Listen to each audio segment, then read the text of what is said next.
अस्सलाम वालेकुम dear students.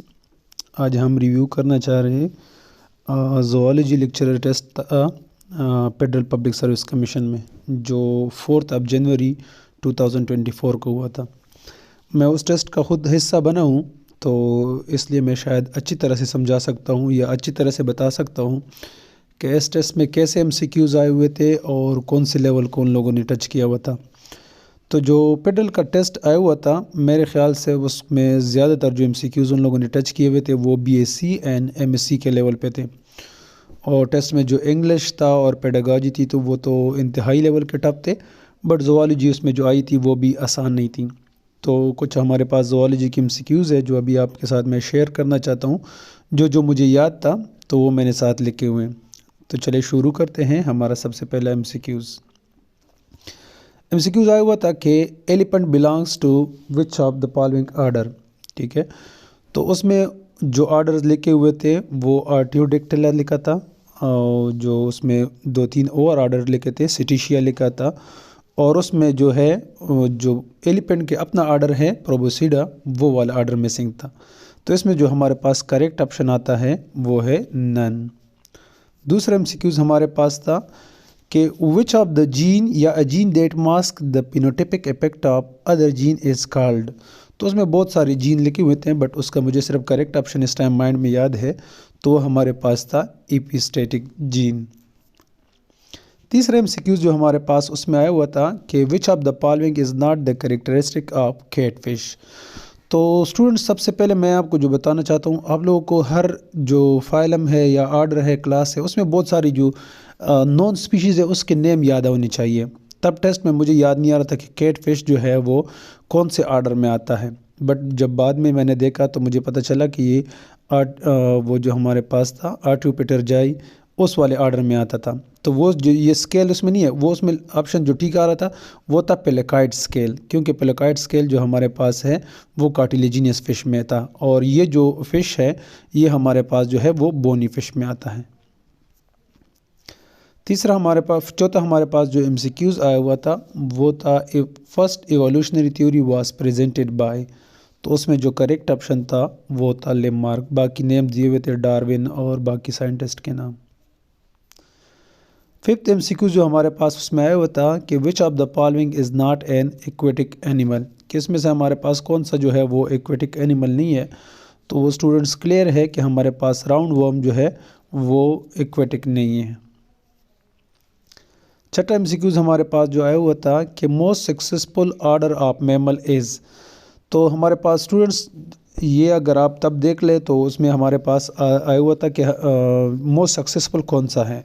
तो उसमें कार्निवोरस दिया हुआ था, आर्टियोडेक्टिला दिया हुआ था, और ऐसे और एक नाम था वो जो मुझे अभी याद नहीं है, बट उसमें नन भी था। तो नन में मैंने तब जब स्टडी की थी तो मैंने देखा था कि रोडेंशिया जो है वो सबसे सक्सेसफुल ऑर्डर था। तो इसमें जो करेक्ट ऑप्शन है वो है नन। सेवंथ MCQs हमारे पास है कि which of the following is not the characteristics of echinoderm. तो एकाइनोडर्म जो हमारे पास है उनमें एंडोस्केलेटन होता है जिसको हम ओसिकल्स कहते हैं। तो ये जो सेकंड ऑप्शन है हमारे पास एक्सोस्केलेटन वाला, ये ऑप्शन जो है हमारे पास एकाइनोडर्म का नहीं है। 8 MCQs हमारे पास है कि alternative form of a gene is called. ये तो बच्चों वाला क्वेश्चन आया हुआ था, ये हर किसी को आता है, और उसमें जो ऑप्शंस थे वो भी इस तरह से आसान थे कि आप आसानी से गेस कर सकते हैं कि alternative form of a gene तो जीन नहीं हो सकता, कोडॉन भी नहीं हो सकता। तो आपके पास ऑप्शन जो रह जाता है वो है एलील।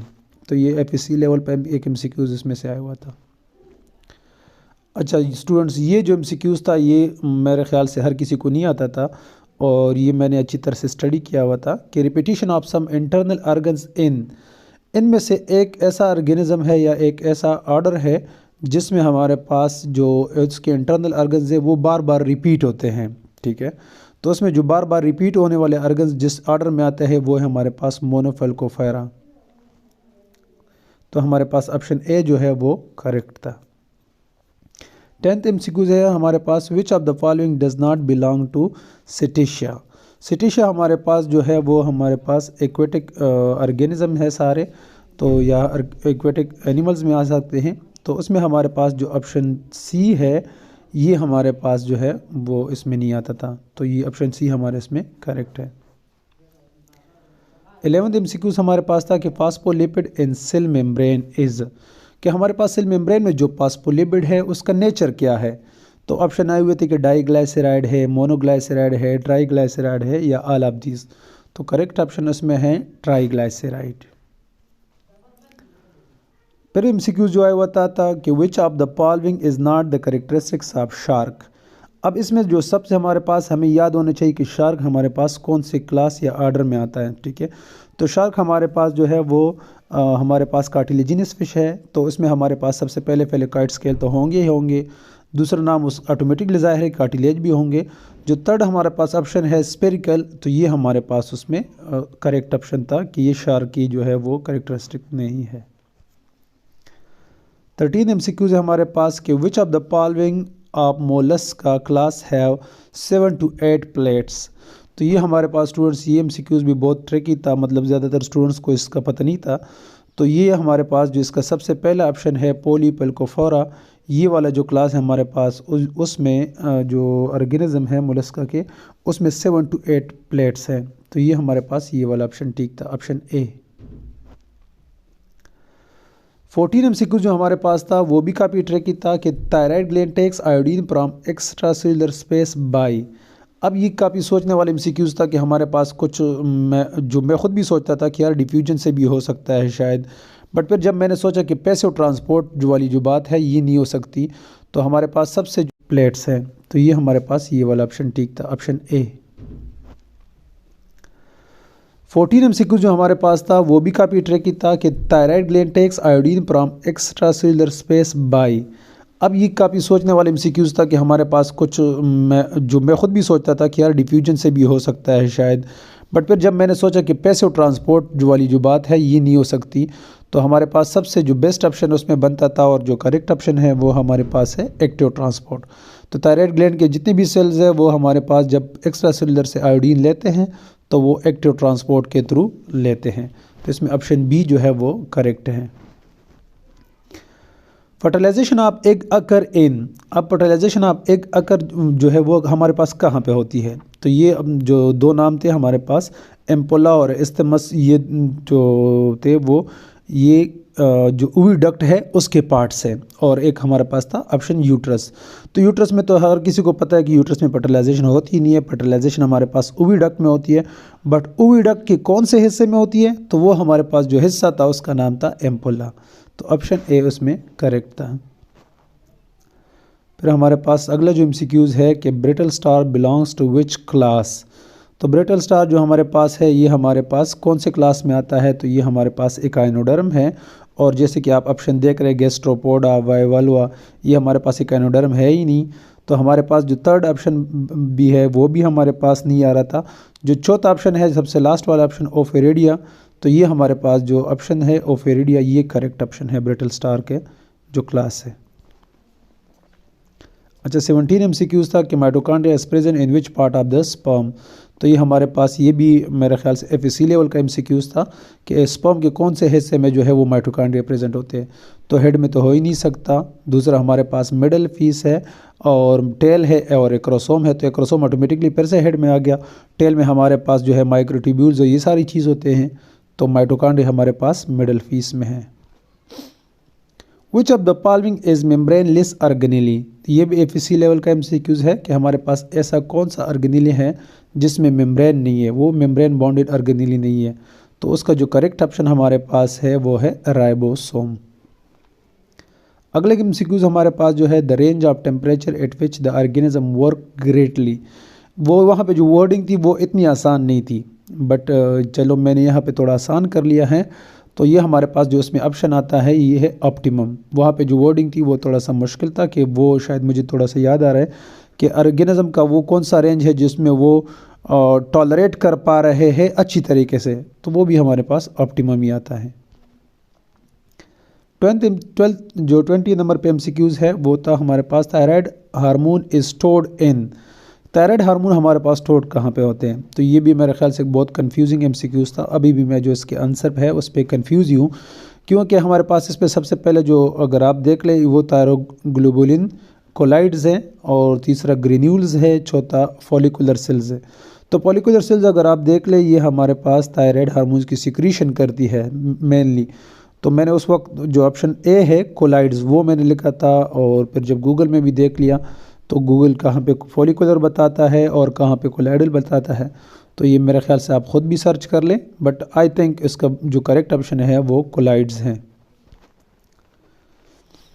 अच्छा, 21 MCQ जो हमारे पास है, थायरॉक्सिन इन ट्रेडपोल्स हेल्प्स इन, या if thyroxine hormones remove from amphibians then they don't undergoes. ये वाली बात आई थी कि अगर हम थायरॉक्सिन रिमूव कर ले एम्फीबियन से या टेडपोल से तो फिर क्या होगा। तो फिर हमने लिखा, ये जो ऑप्शन करेक्ट मुझे याद है वो था कि नो मेटामॉर्फोसिस अकर, उसकी जो लार्वा है उसमें मेटामॉर्फोसिस नहीं होगी और वो एडल्ट में कन्वर्ट नहीं होगी। अच्छा जी, अगला MCQ जो है वो था कि snake level in grassland ecosystem is, कि स्नेक जो है वो ग्रासलैंड में जो है वो कौन से नंबर पे कार्निवोर है, प्राइमरी कार्निवोर है, सेकेंडरी कार्निवोर है, या जो हमारे पास है वो लास्ट वाला जो है वो टर्शरी कार्निवोर। जो अगर आप देख ले तो ये मेरे ख्याल से जो करेक्ट ऑप्शन थी वो है हमारे पास है प्राइमरी कार्निवोर।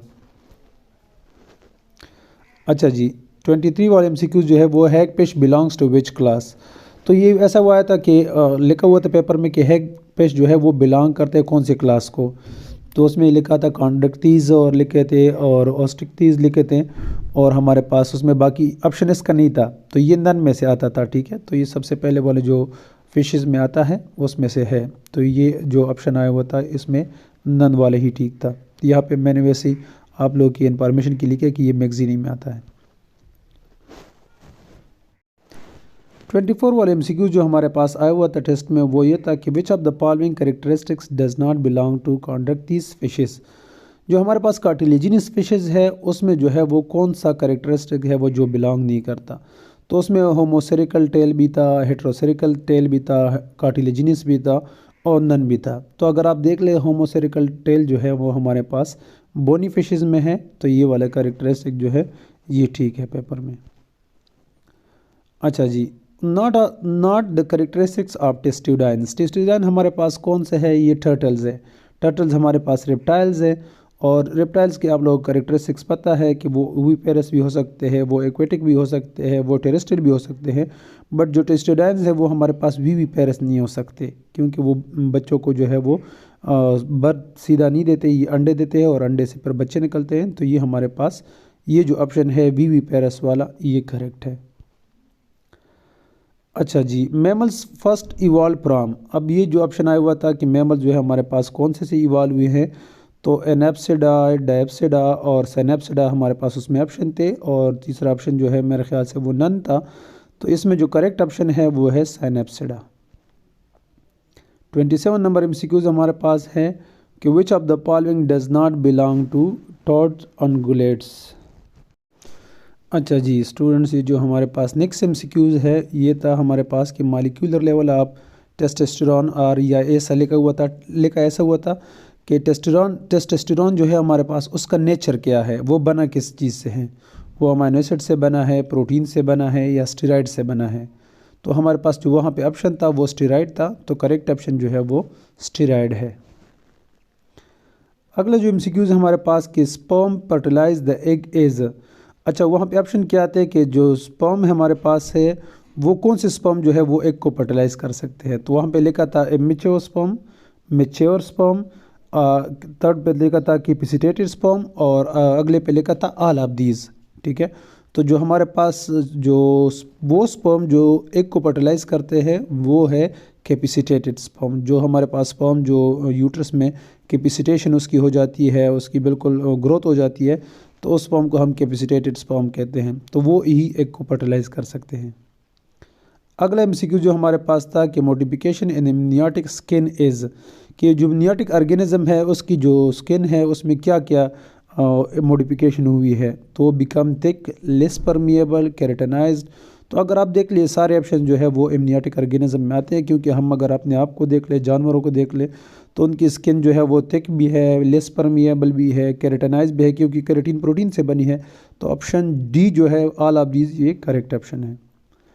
अच्छा जी, 31 नंबर पे हमारे पास MCQs आया हुआ था कि the primary building of mammalian sperm is with protein on zona pellucida. तो जो हमारे पास इसमें जो करेक्ट ऑप्शन था वो हमारे पास था लास्ट वाला ZP3। नेक्स्ट एमसीक्यूज हमारे पास आया हुआ था कि chromosome of sperm secreted the enzyme which help in fertilisation of egg. क्या हमारे पास जो स्पर्म है, जो उसका एग है, वो कौन सा एंजाइम्स जो है वो सिक्रीट करता है। तो उसमें जो करेक्ट ऑप्शन हमारे पास था वो हाइलुरोनिडेज एंजाइम जो है वो करेक्ट ऑप्शन था। एक्रोसिन ये सब कंफ्यूज करने के लिए दिया था, बट एक्रोसिन ऐसा कोई एंजाइम है नहीं इसमें। जो अगला एमसीक्यूज हमारे पास था कि कटल फिश बिलोंग टू, तो कटल फिश हमारे पास कौन से क्लास में बिलोंग करता है, वो हमारे पास है सेफेलोपोडा के साथ जो है वो बिलोंग करता है। ये थे स्टूडेंट्स जो एमसीक्यूज जो मुझे थोड़े बहुत याद थे, मैंने आप लोगों के साथ शेयर किया ताकि आप लोगों को कुछ उससे फ़ायदा हो, आइडिया हो कि टेस्ट में कैसे एमसीक्यूज आते हैं। तो आप लोगों के लिए भी गुड लक एंड मुझे भी good luck for next time. अल्लाह हाफिज़।